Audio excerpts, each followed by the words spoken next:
O sea, sí aplica esa frase trillada de, ¿cómo se dice? Católico ignorante. Pues es que no quisiera decirlo ignorante porque tampoco es culpa del todo de ellos. No, claro. Hace poquito veía, que te decía hace ratito que uno de mis grandes debaters actualmente, por mi personalidad debater, es Sí. ChatGPT.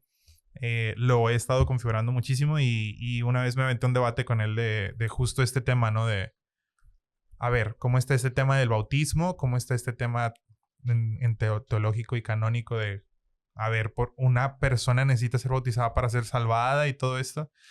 Y me respondió algo muy interesante que yo lo conocía, pero lo pasaba por alto, ¿no? Habrá personas que no se bautizaron o que se bautizaron, pero por alguna razón se alejaron de la iglesia. Aún así, Dios tiene un camino para su salvación, ¿no? Y aplicándolo en el modo ateos, que es el que la mayoría del tabú de la iglesia lo marca de que, ya se condenaron, no se bautizaron. Sí. Y una parte súper importante de la teología y del derecho canónico que habla en que una persona que a pesar de que no se haya bautizado, pero vivió su vida conforme a los valores del evangelio, sin conocerlo, ignorando obviamente de Dios y del mensaje de amor de Jesús, puede ser salvado. Y a pesar de que la persona no se haya querido acercar de la iglesia porque tenía una imagen distorsionada de ella, alcanzará posiblemente la salvación, ¿no? Según su vida. Y eso es bien trascendental. Yo cuando lo leí dije, sí es cierto, ahí van a caer la gran mayoría de personas que se han alejado de la iglesia por otra persona. Imagínate, no sé, poniéndolo en contextos ya un poquito reales. Yo siempre les hago esta pregunta a los jóvenes en un punto de liderazgo cristiano de que, o sea, imagínate cuántas personas has alejado de la iglesia, ¿no? Con algún comportamiento tuyo. Ahora imagínate cuántas personas, de esas personas que se han alejado en su vida, volverán. Justo ahí es donde cae eso. ¿Por qué? Porque si uno se aleja de la iglesia por algo que te hizo otro miembro de la iglesia en su pecado, y tú te alejas porque tú en la herida ves que todas las personas en la iglesia son iguales, es una imagen distorsionada de la iglesia, ¿no? Y claro. No es ignorancia, al final fue un evento que te causó un impacto y que tú decidiste como marcar tu línea. Así conozco muchos casos y no somos, o sea, no hay que juzgarlos porque al final Dios tiene un camino salvífico para ellos. Sí, de hecho, o sea, yo creo que, y digo, también ayer nos tocó a mi amor cuando platicábamos, que digo, es bueno también voltear o sea, hacia nosotros mismos y hacer discernimiento como católicos de cuál es la pata de la que cogíamos. Porque normalmente sí solemos juzgar mucho al del otro. Y como quiera no lo decía o sea, la frase es futuro ignorante, pero católico ignorante, futuro protestante. Pero al final del día, por ejemplo, los cristianos siguen adorando al mismo Dios, vaya. No quiere decir que ellos no se vayan a salvar, como tú dices. Yo sí creo, no creo, yo sé que en la infinita misericordia de Cristo, como quiera, está en sus planes, su salvación. De hecho, me acordé mucho, no sé si supiste o viste esta audiencia donde un niño estaba llorando y estaba el Papa Francisco y le dice de que, pero ¿qué pasa? Ya le dice que su papá no era católico o creo que... Era ateo, le dijo que su papá era ateo, pero bautizó a sus 3 hijos. Sí. Que si él iba a ir al cielo. Y que le dijo el Papa Francisco, pues si tu papá era bueno, pues ahí está la respuesta. Y ya el niño ya llorando, ¿no? Se me hizo muy lindo. Oye, pero muchísima gente lo atacó al Papa, ¿eh? Sí, como, ¿cómo crees? O sea, se tenía que bautizar, no se bautizó. Yo le llamo una tendencia, no creo que no lo he platicado con nadie, quizá contigo alguna vez, pero yo le llamo la tendencia de los fariseos modernos. Claro. O sea, ¿cómo eran los fariseos en aquel entonces? Seguían al pie de la letra la ley y no había manera en que les trataras de hacer entender lo que se trataba de decir, ¿no? O sea, es triste incluso para el pueblo judío actualmente, aún sigue negando muchas veces de Jesús, que era el Mesías, porque ellos siguen esperando la reconstrucción de su templo. Ellos esperan a un líder que los libere, que les dé su tierra y es como, se quedaron en justo. Y ahora los fariseos modernos también están dentro de la iglesia y muchas veces nosotros somos esos fariseos modernos, ¿no? O sea, somos muy prejuiciosos, somos muy tal y por ejemplo, en estos casos, yo le hacía muchas preguntas en modo debate a Maple, le llamo a mi ChatGPT. Maple. Sí, Okay. y le digo, A ver, si entonces no necesitamos el bautismo para ser salvados porque siempre hay un camino salvífico, ¿cómo está el punto de partida? Entonces, ¿por qué necesitamos el bautismo? Y es cierto, o sea, llegas a un punto de ningunear los sacramentos y aunque los recibes a veces, los ninguneas. O sea, ¿cuántas personas bautizadas actualmente que ya dices, uy, ya la hice, ya me bauticé? Sí. Y ahí muere. Y no vives una vida de gracia y no vives una vida cerca de la iglesia, no vives en oración. Sí, claro, no son como elementos que son, o sea, no es magia, vaya. Exacto. Ah, pero si tú no te bautizaste, tú estás mal. Es como... Sí, claro. Y tampoco lo veo... O sea, es peligroso, es muy peligroso. Pero es más peligroso porque estamos ahorita actualmente en una sociedad que está buscando siempre tener la razón. Ok. O sea, ya nadie lucha por decir la verdad o no. Ya luchas por tener la razón. Sí. Aunque no sea verdad, tú quieres tener la razón. Y la mayoría... Métete a Twitter un ratito y la mayoría de las funas, la mayoría de las cosas es porque tu ideología la quieres sobreponer o tus ideales los quieres sobreponer ante los de los otros. En todo aspecto, político, deportivo, agárrate el tema que quieras y siempre es alguien que quiere ningunearte porque según él tiene la razón. Sí. Es la pelea eterna de ateos contra cristianos porque ninguno de los dos entiende cuál es su posición. Es la pelea de los géneros. deportes, de géneros, Sí. en todo sentido, todos quieren tener la razón. Y es un problema grande porque ahí es donde se está sobreponiendo el ego. Sí, ¿no? yo digo que la sociedad debe ser uno de los pecados más grandes que tenemos, ¿no? Sí. El alter ego. ¿Hasta qué punto ya estamos como, o sea, hasta qué punto un católico cruza una raya sobre la ley, o sea, sobre las variables universales? ¿Me explico? Sí. Es que es una línea bien delgada, Sí. pero en lo personal yo lo pudiese representar cuando dejas de ser misericordioso. Ok. Y entendamos misericordia como este complemento de misericordia y justicia. No puedes ser misericordioso y no ser justo al mismo tiempo y viceversa. No puedes ser justo y no ser misericordioso. Van de la mano, van llenos. Y me gusta mucho cómo representa, por ejemplo, Dios así se presenta, ¿no? Soy misericordioso y lento para la ira. Uh-huh. Se presenta así Dios, ¿no?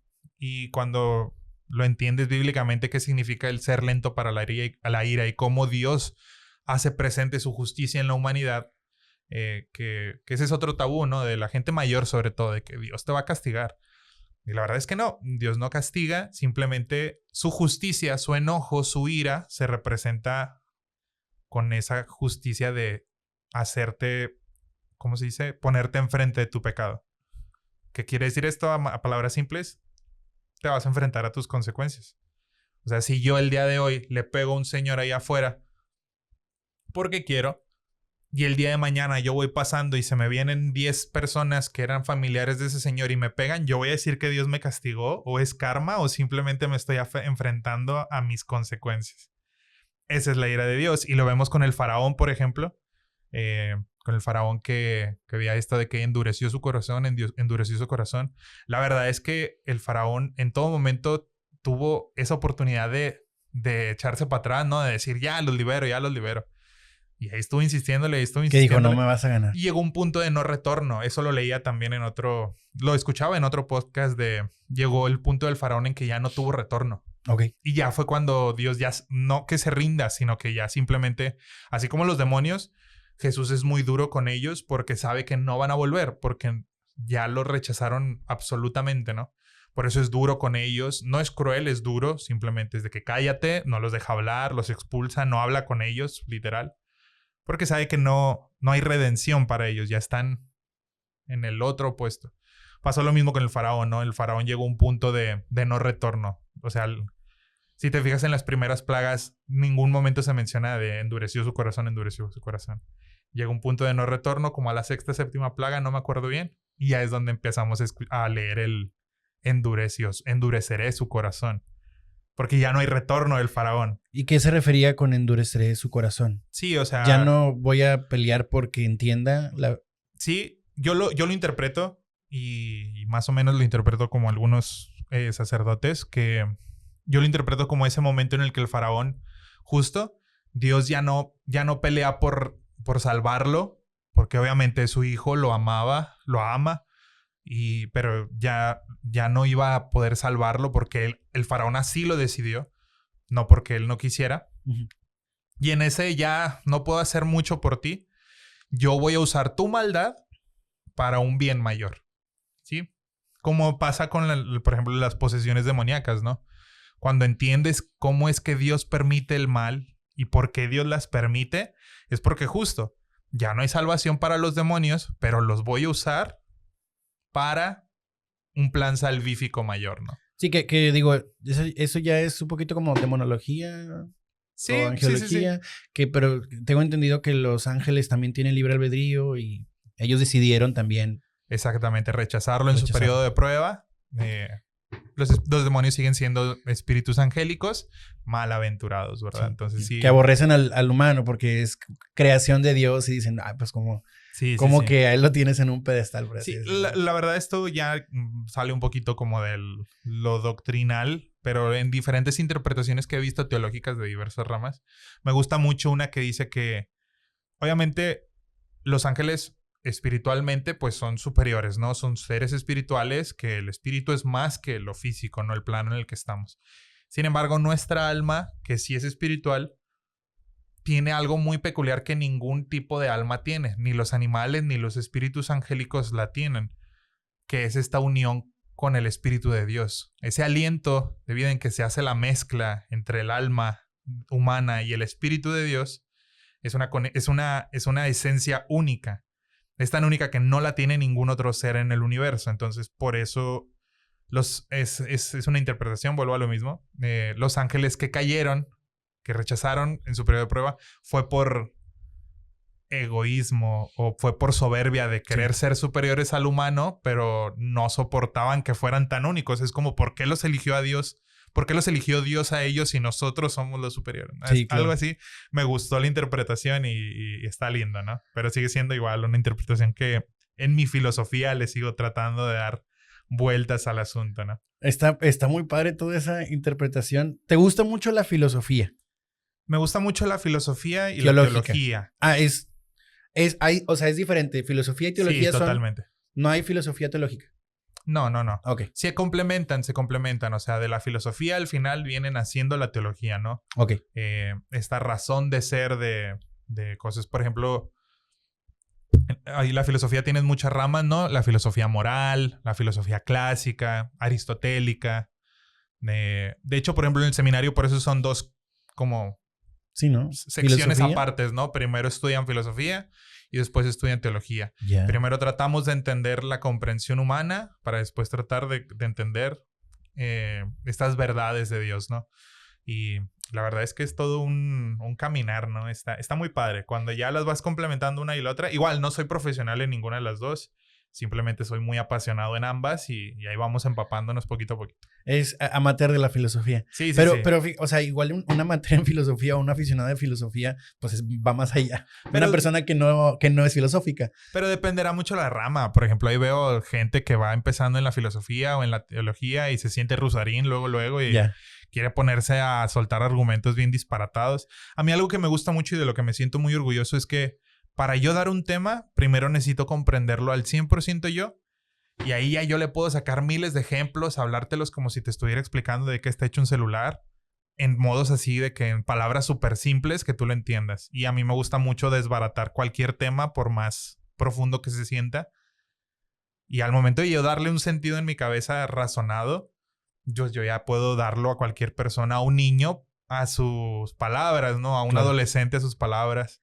Ese fue mi trabajo, por ejemplo, con los temas de teología moral en la región, que obviamente son complicados de dar, ¿no? Entender. Pero cuando los haces a sus palabras, a su más o menos entendimiento, pues justo se hace muy... No es necesario decir palabras rebuscadas, vaya.